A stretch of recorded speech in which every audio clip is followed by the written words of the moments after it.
Chers étudiantes et étudiants, nous voici maintenant à notre 21e leçon du module mathématique 1. Cette leçon s'appelle primitive et intégrale d'une fonction continue. Vous voyez ici maintenant, nous passons maintenant aux choses un peu plus pratiques. Nous ne demandons plus un petit peu aux fonctions d'être uniquement des fonctions continues par morceaux, mais bon, nous demandons aux fonctions d'être carrément continues. Vous voyez ici, on introduit une notion de primitive.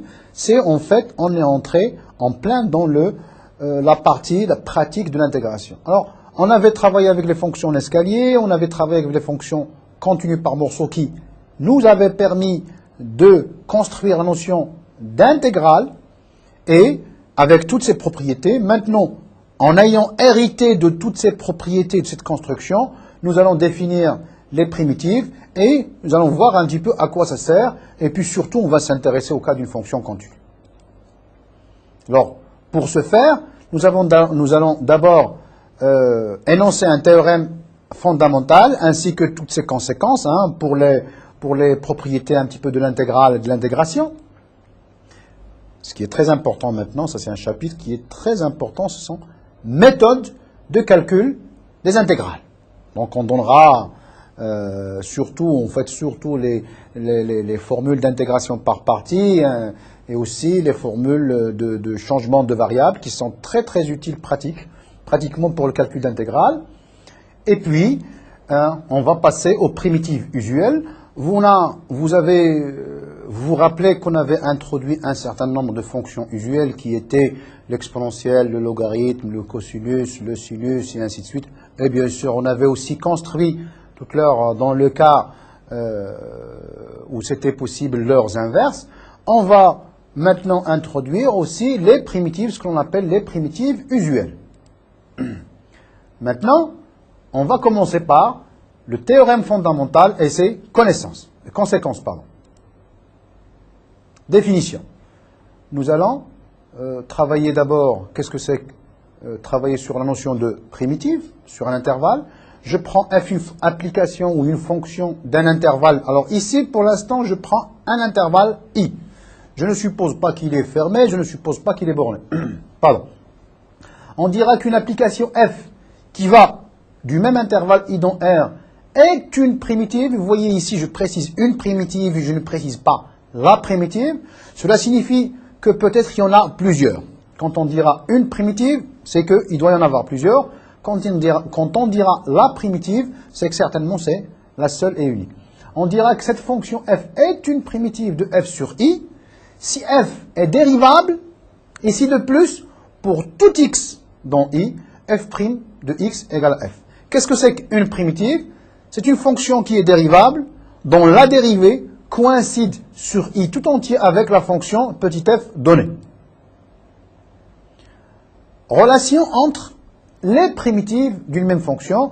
Alors, vous voyez maintenant, je dis les primitives. Donc, je prendrai deux primitives de la même fonction f qui va de l'intervalle i de R dans R. Je prendrai la première primitive grand F. Je prendrai la deuxième primitive grand G. Cela signifie que sur l'intervalle i, grand F' égale à petit f, grand G' égale à petit f, dire G est une primitive ou une autre primitive de f sur i, si et seulement si il existe une constante lambda telle que, quel que soit x. Donc, cette identité, cette relation, elle est valable pour tout x dans i. G de x égale à f de x plus lambda, ou encore G moins f de x égale lambda. Cette relation entre les primitives d'une même fonction peut se résumer ainsi. Les primitives de la même fonction f diffèrent uniquement par une constante. Donc, alors, maintenant, on s'intéresse non plus à n'importe quelle primitive, mais on va s'intéresser à une primitive qui prend une valeur donnée en un point donné. Je prends f qui va de i dans R, qui admet une primitive. Donc je suppose quand même que f admet une primitive. Alors on sait déjà que, par exemple, si f est continu, il admettre une primitive. Si f est continu par morceau, comme on le verra aussi, va admettre une primitive. Donc, je considère f une primitive de petit f. Je considère petit a un point donné donc c'est, vous voyez, un point donné dans I, et je prends lambda, une valeur donnée. Donc vous voyez ici, on dit primitive prenant une valeur donnée, c'est lambda, en un point donné, c'est le petit a. Il y a une unique primitive G, telle que G de A égale lambda. C'est-à-dire, si f admet une primitive, il admet une, pas nécessairement la même, hein, donc vous voyez ici j'ai noté G, une primitive unique qui prend une valeur donnée en un point donné. Alors, comment peut-on le faire?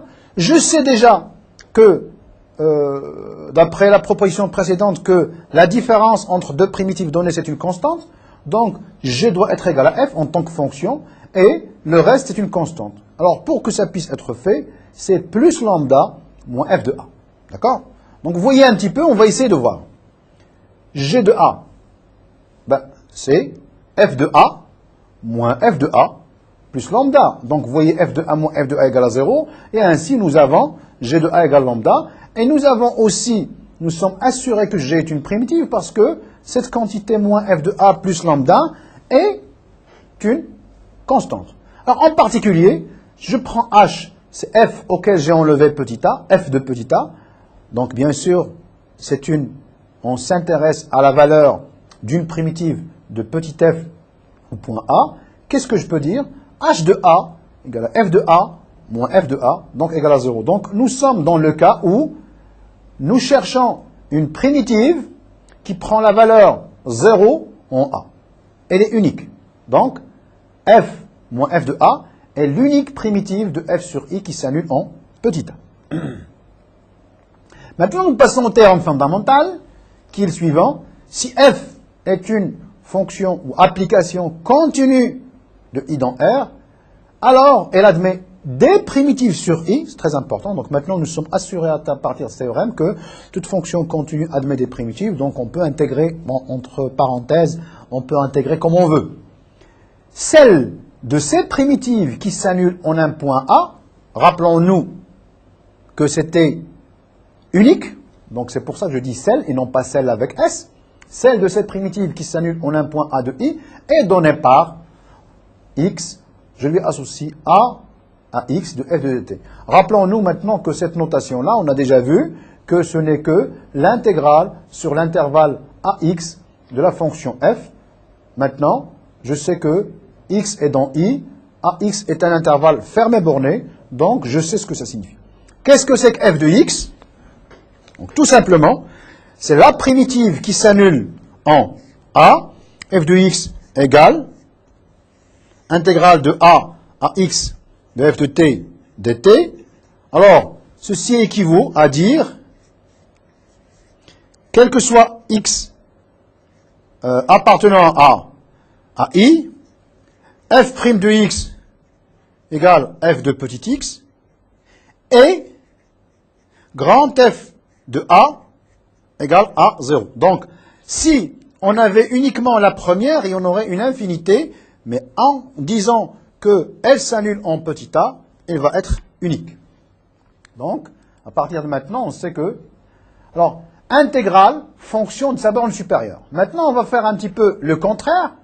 Nous allons prendre une fonction qui est uniquement continue par morceaux, et on va dire, tiens, sur l'intervalle fermé borné à x, on a le droit de définir la fonction f de t. Alors, cette fonction, vous voyez a est fixe, f est donné, t est une variable muette avec le dt. Qu'est-ce qui est variable ici? Vous voyez x, ici la variable. Donc c'est pour ça qu'on appelle fonction de sa borne supérieure. Ici, alors, ici le mot borne supérieure, c'est pour l'intégrale. C'est-à-dire, vous voyez, l'intégrale a deux bornes. La borne inférieure de l'intégrale, c'est petit a. La borne supérieure, c'est petit x. Alors, cette fonction-là est appelée intégrale fonction de sa borne supérieure. Alors, f est continue. Mais attention, on n'a pas nécessairement que f est dérivable. Vous voyez, si x0 n'est pas une extrémité ici à droite, f est dérivable en x0. La dérivée à droite en x0, c'est la limite quand x tend vers x0 plus de f de x. Très important, vous voyez, quand je prends uniquement une fonction continue par morceau, la fonction, vous voyez, ici, on avait considéré que f était continue. Donc, il n'y avait pas de problème, f est dérivable. Maintenant, si on fait le contraire, je prends f, une fonction continue par morceau, cette fonction va être continue, mais pour la dérivabilité, il y a quand même quelques petits problèmes. On a une dérivabilité ici à droite, hein, vous voyez, x0 plus. De même, la même chose, j'ai essayé d'éviter les extrêmes, donc j'ai aussi une dérivabilité à gauche, et comme cas particulier, si petit f est continu, la limite, vous voyez ici c'est la limite à gauche, va être exactement égale à la limite à droite, qui est égale à, je sais que f de x0, donc la fonction, la dérivée à droite de f et la dérivée à gauche vont coïncider, et donc j'aurai f' est égal à petit f, et même mieux, si petit f est continu, grand f est continu dérivable, mais c'est quoi la dérivée de f'? C'est quoi la dérivée de f? C'est petit f qui est déjà continu. Donc, vous voyez, très important, une bonne régularité sur petit f entraîne une meilleure régularité sur f continu, entraîne que grand f de classe C1. C'est-à-dire continu, dérivable, de dérivée qui est petit f, qui est, donc vous voyez ici, continu. Donc c'est très important, si vous voulez, de faire ceci. Alors, on va voir quelques exemples où on n'a pas la continuité, mais on peut définir. Je prends f de 0,2 dans R, tel que à x, j'associe 0 si x est compris entre 0 et 1, et 1 si x est supérieur à 1, inférieur à 2. Donc, nous voyons que, vous voyez cette fonction, sa limite à gauche, c'est 0, sa limite à droite, ça va être 1. Donc, rappelons-nous, limite à gauche, c'est 0, limite à droite, c'est 1. Alors, nous sommes capables de calculer intégrale de 0 jusqu'à x, si vous voulez, pardon, de f de t dt. On trouve que cette quantité, c'est égal à 0, c'est x, donc c'est un calcul facile, appartient à 0,1, est égal à x moins 1, si x appartient à 1, 2. Vous voyez, si x tend vers 1, cette quantité tend vers 0, donc ça nous assure la continuité. Donc la fonction grand f est continue, mais si je prends maintenant les dérivés, ici, f' à gauche en 1, rappelons-nous que f' à gauche en 1, c'est la valeur de la fonction, la limite à gauche de petit f, c'est égal ici à 0. f' à droite en 1, vous voyez ici, ça va être égal la limite de la fonction, rappelez-vous, la limite de la fonction ici à droite en 1, c'est petit 1, et donc vous voyez que dans ce cas-là, la fonction grand f qui est fonction des bornes de la borne supérieure, donc vous voyez, il n'est pas dérivable. Mais il admet quand même des dérivés à droite et à gauche, ce qui est quand même très intéressant. D'accord? De même, si vous voulez, on aurait pu prendre aussi un cas très particulier, c'est, je prends f de x égale à partie entière de x, rappelez-vous, hein, de la fonction partie entière de x, quel que soit x dans R, on peut facilement montrer que intégrale de 0 jusqu'à x de e de t dt va être égale à e de x facteur de x moins e de x, donc c'est simple à vérifier, il suffit juste de l'écrire sur 2, donc c'est un produit ici, hein, donc c'est fois. Alors, on voit que, puisqu'il y a la fonction e n'étant pas continue au point entier, relatif, l'intégrale, c'est-à-dire la fonction définie par sa borne supérieure ici, x, va être aussi discontinue au point des non dérivables, pardon, au point entier relatif. Alors, maintenant, on passera à une autre chose, intégrale fonction de ces bornes. Tout à l'heure, on a dit x, intégrale de a à x. Je prends maintenant f, une application continue de i dans R. Je prends u et v, deux applications de classe C1. Donc, pour qu'on puisse faire des calculs, en fait, on peut affaiblir un petit peu les conditions, mais bon, pour nous, on supposera de classe C1, ça signifie tout simplement que U' existe, V' existe, U' et V' sont continus. Alors je suppose que U de J est inclus dans I, que V de J est inclus dans I, d'accord? Donc, cela signifie quoi? Je vais donc construire une nouvelle, une sorte, si vous voulez, de fonction. C'est quoi cette fonction-là? Je prends U de X, rappelez-vous que U de X est un élément de I. On avait dit U de J est inclus dans I. Vers V de X qui est inclus dans I aussi, donc V de X est un élément de I. J'ai le droit donc de dire U de X à V de X de F de T de T. Alors, les propriétés F étant continues, V et U étant C1, cette application, vous voyez, telle que c'est défini, est de classe C1. Alors, sa dérivée, c'est quoi? Alors, sa dérivée, tout simplement, c'est V'F de V de X moins U'F de U de X. Alors, on va essayer un petit peu de voir l'origine un petit peu de cette chose-là. Donc, qu'est-ce qui se passe? Si je prends, je prends F de X égale intégrale, bon, je prendrai, je suppose quand même qu'ici que 0 ou un certain A, ou 0 par exemple, mais je ne suis pas obligé de prendre 0, à X de F de T dt. Alors, je sais que F' de X égale F. Alors, je vais faire la composition F de U de X. C'est quoi F de U de X? C'est que je remplace X par U de X. Donc, vous voyez, 0 à U de X. Théorème de dérivation des fonctions composées. Cette fonction-là, c'est quoi sa dérivée? Donc, je dirais, c'est la fonction G1. C'est quoi G'1 de X va être égal U' de X F', mais F' c'est quoi? C'est petit f, de quoi? De U de X. Alors, maintenant, pour avoir ceci, donc, je vais dire, je prendrai G de X égale à G1 intégrale de 0 jusqu'à V de X, de F de T dt, moins intégrale de 0 à U de X, de F de T dt. Donc, évidemment, vous avez intégrale, c'est un peu la relation de Chasles, ça permettra de dire, c'est exactement égal à intégrale, vous voyez, de U de X à V de X. Donc, maintenant, c'est la somme de deux fonctions. Chacune des fonctions est une composition. La première, c'est la composition de F par V, la deuxième. Donc, G de prime de X va être donc égal à V prime de X, F de V de X, moins U prime de X, F de U de X. Donc, ainsi, nous avons démontré un petit peu cette G' égale V' F rond V, moins U' F rond U. Maintenant, nous allons passer à la chapitre suivant, ou la partie suivante, c'est-à-dire méthode de calcul des intégrales.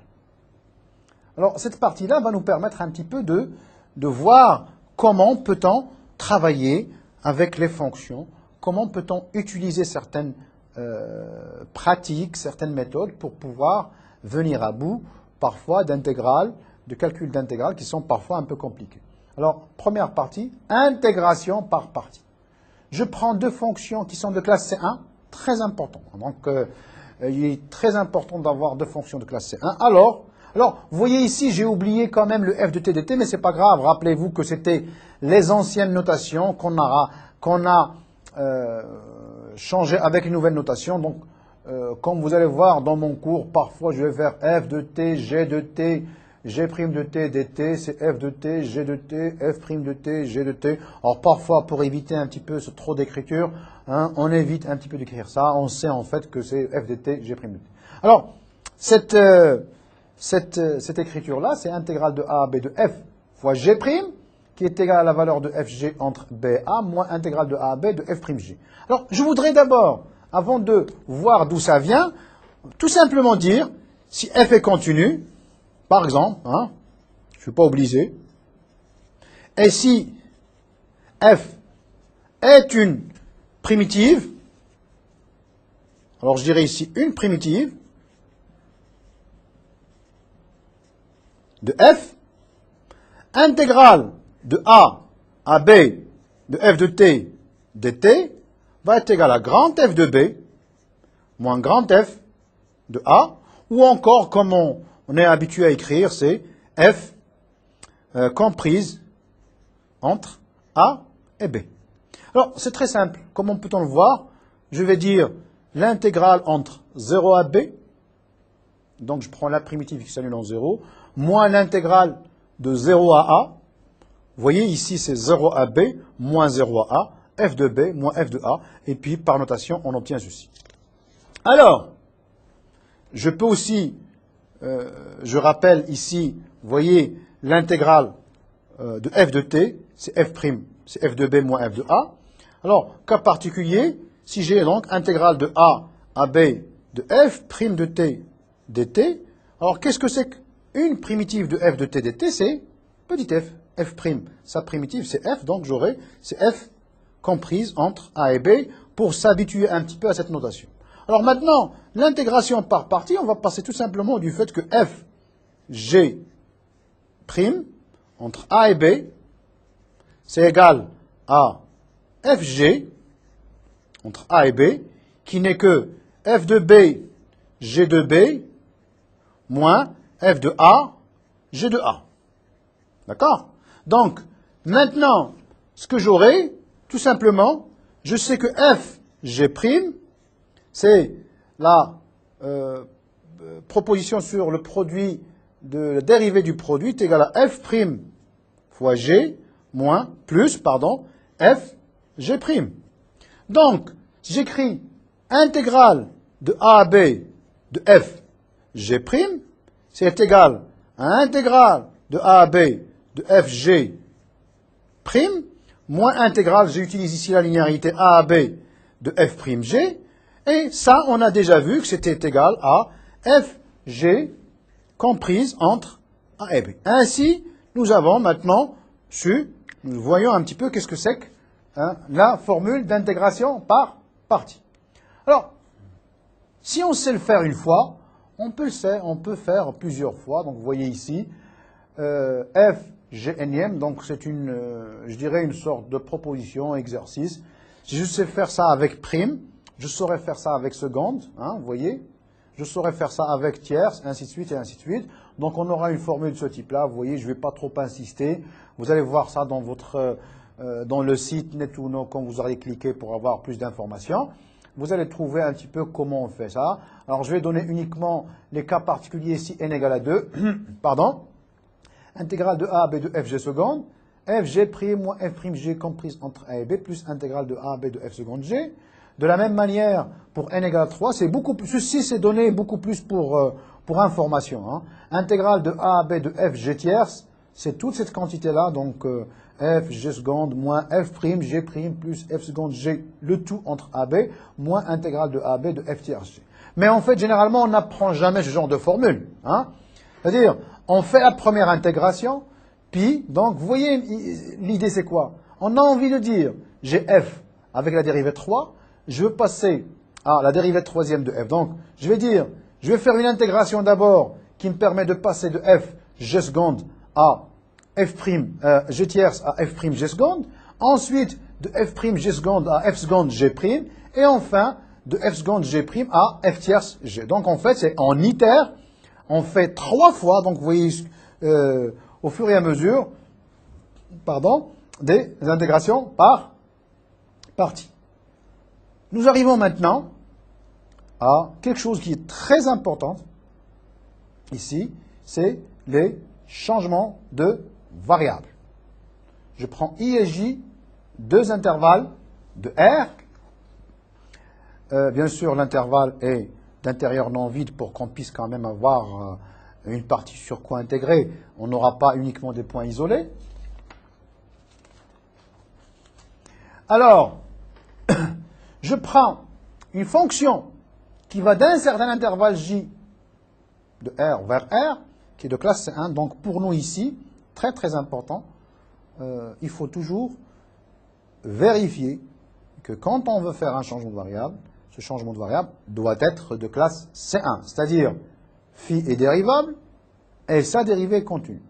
Tout simplement pour qu'on puisse, pour qu'on ne puisse pas avoir de mauvaises surprises, en fin de compte. En fait, on sait qu'on peut se permettre de ne pas avoir classe C1, mais en ajoutant d'autres petites propriétés, enfin d'autres petites contraintes sur la fonction.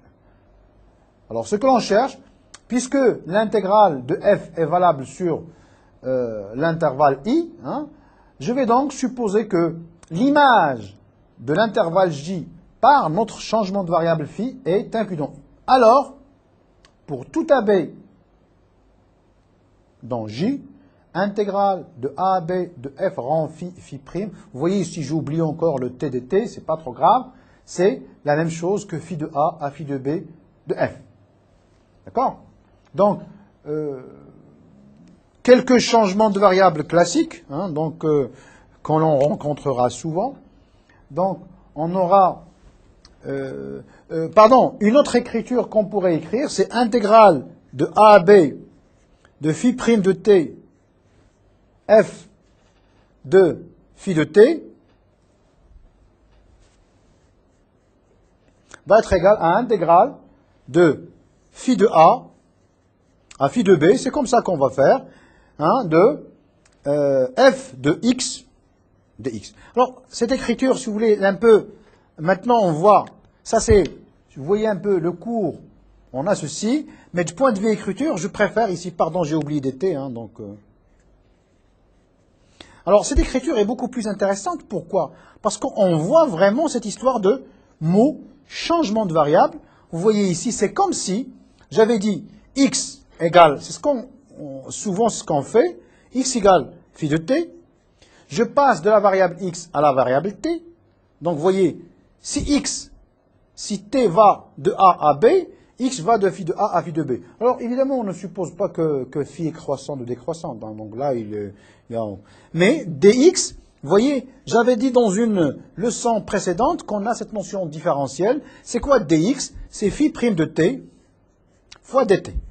Donc c'est pour ça, si vous voulez, que on a adopté petit à petit ce genre de notion. L'intégrale, la notion d'intégrale ne change pas, mais c'est beaucoup plus les écritures, et c'est là où on voit l'intérêt un petit peu de faire cette notion, de cette écriture différentielle, dx égale phi prime de t dt. Alors, changement de variable, c'est phi prime de t, f de phi de t dt égale intégrale de phi de a à phi de b de f de x dx. Et en fait, c'est cette écriture-là que l'on utilisera souvent. Alors, quelques changements de variables classiques d'abord. On aura, par exemple, intégrale de a à b de phi prime de t exponentielle phi de t dt, par exemple, ça va être égal à exponentielle phi de t entre a et b. Ça signifie tout simplement que j'avais fait comme changement de variable quand j'ai exponentielle x et je lui donne cette écriture-là. Je peux aussi écrire intégrale de a à b de phi prime de t sur phi de t dt. Ça va être égal à log de phi de t en valeur absolue, attention, entre a et b, etc., etc.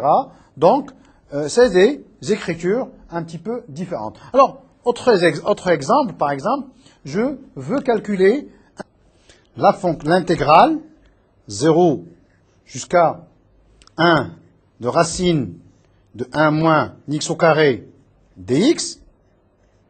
On va faire un changement de variable. Je vais proposer ici le changement de variable x égale sinus t. Vous voyez un petit peu la notation différentielle est très intéressante. Je vais écrire dx égale, quelle est la dérivée de la fonction sinus? La dérivée de la fonction sinus, c'est la fonction cosinus t, et auquel je vais adjoindre un petit peu l'élément différentiel t. Autre chose, x est compris entre 0 et 1. Pour que je puisse avoir une bijection, t va être compris entre 0 et pi sur 2. Autre chose, racine de 1 moins x carré est égal à quoi? 1 moins sinus au carré, c'est cosinus carré. La racine de cosinus carré, donc, normalement, il faudrait que je fasse très attention. A priori, ça doit être égal à valeur absolue de cosinus t. Mais, comme t est compris entre 0 et pi sur 2, j'ai de la chance, c'est égal à cosinus t. Donc, quand vous aurez des changements de variables, faites très attention un petit peu à vos manipulations de fonctions. X égale sinus t, dx égale cosinus t dt, x compréhende 0, 1, t compréhende 0 pi sur 2, et ainsi de suite, et ainsi de suite. Ma fonction, donc, va devenir intégrale de 0 jusqu'à 1 de racine de 1 moins x carré dx va être égale. Alors, qu'est-ce qu'on a écrit? 0 à pi sur 2. La fonction racine de 1 moins x carré devient égale à plus cosinus, il n'y a plus de valeur absolue. Le dx, c'est cosinus, donc j'aurai cosinus au carré t dt. Bon, je crois qu'il est plus simple de calculer cosinus carré t parce que, comme vous le savez, vous avez un certain nombre de propriétés sur les fonctions circulaires. D'ailleurs, je vous invite, pour ce chapitre, pour cette leçon sur le calcul de primitives et pour les leçons suivantes où il y a trop de pratiques de calcul, de réviser vos relations sur les fonctions circulaires. Cosinus de la somme, cosinus de la différence, etc., etc. Je sais maintenant que le cosinus au carré, c'est égal à intégrale de 0 à pi sur 2 de 1 plus cosinus de t sur 2. Donc, et qu'est-ce qu'on va trouver enfin? Alors, on calcule et on trouve pi sur 4. Donc, vous voyez ici, on a une illustration de cette manière de faire de l'intégration par partie, par changement de variable, et où cette écriture différentielle dx est très très importante. C'est pour ça qu'on l'avait adoptée, c'est parce qu'elle permet une pratique plus simple du calcul des intégrales. Maintenant, nous allons passer enfin à un tableau que nous avons préparé pour vous, chers étudiantes et étudiants, des fonctions primitives usuelles. Donc, vous voyez, dans ce tableau-là, ce qu'on va faire, c'est, on va se donner la fonction f, on va se donner ici une primitive. Hein. Attention, je dis une primitive, je m'intéresse uniquement à ceci. Évidemment, vous savez que deux primitives quelconques diffèrent d'une constante. Donc, si jamais j'ai cette fonction-là, je dirais sa primitive, c'est ceci, plus une constante. Ne jamais oublier la constante, sauf si vous avez la primitive qui prend une valeur donnée en un point donné. Alors, je donne aussi l'ensemble sur lequel ça marche. Bon, vous savez que si alpha est différent de moins 1, vous voyez, vous faites ici des puissances réelles. Donc, on a besoin d'avoir des nombres strictement positifs. Rappelez-vous un petit peu la définition des fonctions puissance. Donc, je prends alpha différent de moins 1, parce qu'on verra pour moins 1, c'est un cas particulier. Pardon. X alpha, je divise par alpha plus 1, x alpha plus 1. Donc, si j'avais par exemple x au carré, donc la puissance ici, ça aurait été 2, donc j'aurais c'est 1 tiers de x au cube. Alors, ici, j'ai pris alpha quelconque réel. Ici, j'ai pris R strictement positif. Mais, cas particulier, si alpha est un entier relatif, ou d'abord un entier naturel, en fait, on montre que ce n'est plus XR plus étoile, c'est R tout entier. Par exemple, quand vous prenez la fonction x au carré ou x au cube, il n'y a aucun problème. Donc ici, c'est uniquement pour être un petit peu conséquent avec nous-mêmes. Alpha étant réel quelconque, on est obligé de prendre R plus étoile. Si maintenant alpha est un entier relatif, mais avec alpha différent de moins 1, vous pouvez enlever un petit peu. Dans le cas des entiers négatifs, il faudrait uniquement éviter 0. Donc R plus étoile, R moins étoile.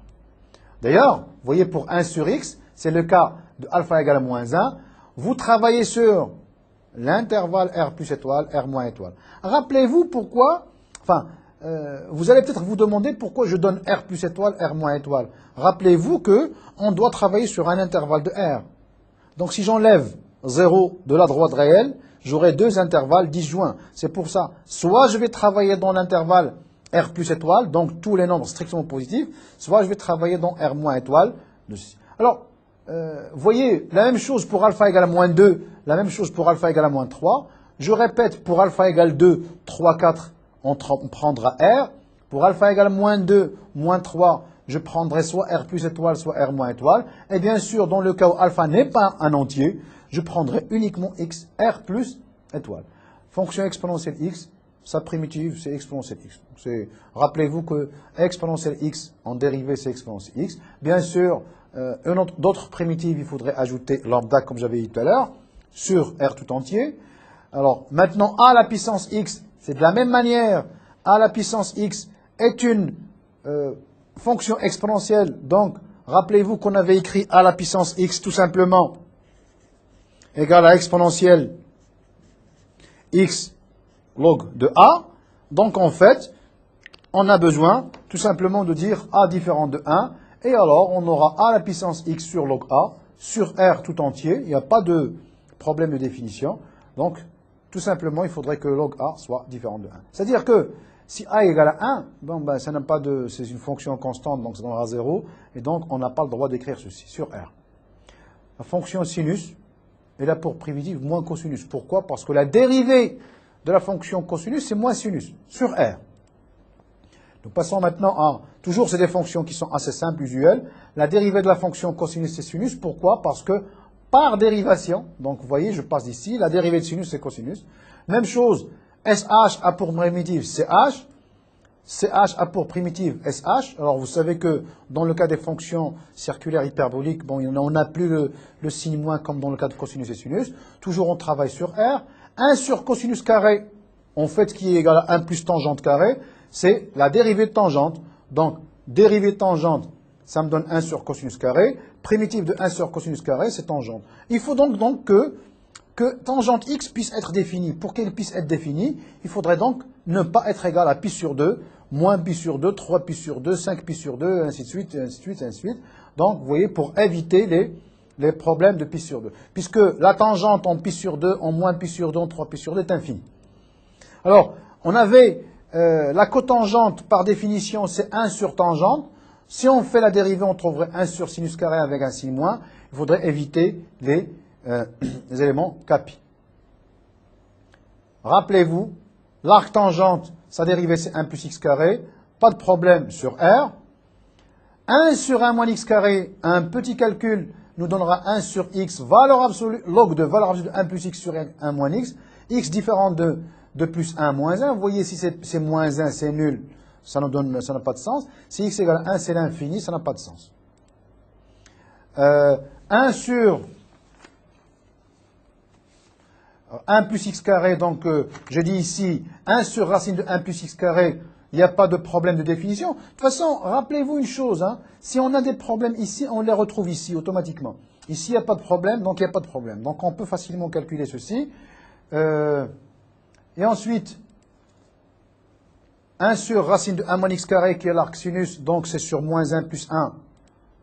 1 sur racine de x carré moins 1, c'est log de x plus racine de x carré plus 1. Mais ici, le module de x doit être supérieur à 1 pour que cette quantité puisse être bel et bien définie. On peut voir que la tangente, c'est moins log de valeur absolue de cosinus x sur ceci. Donc, si vous voulez, on peut les laisser comme exercice. 1 sur sinus x, c'est log de valeur absolue de tangente x sur 2 pour les x différentes de capi. 1 sur cosinus x, c'est log de tangente en valeur absolue de x sur 2 plus pi sur 4 avec x sur 2 n'étant pas une valeur pi sur 2 à capi près. 1 sur ch carré. Enfin, si vous voulez, 1 sur ch carré, on trouve que c'est la dérivée de th, ça on peut le voir, sur R tout entier. On aurait pu aussi, de la même manière, comme on a défini la cotangente qui est égale à 1 sur la tangente, on pourrait définir la cotangente hyperbolique qui est égale à 1 sur la tangente hyperbolique. Bon, donc, mais ici, il faut faire attention. Sa dérivée, c'est 1 sur sh carré. On a du r moins étoile, du r plus étoile. Et donc, ainsi, on a un certain nombre de primitives, de fonctions usuelles.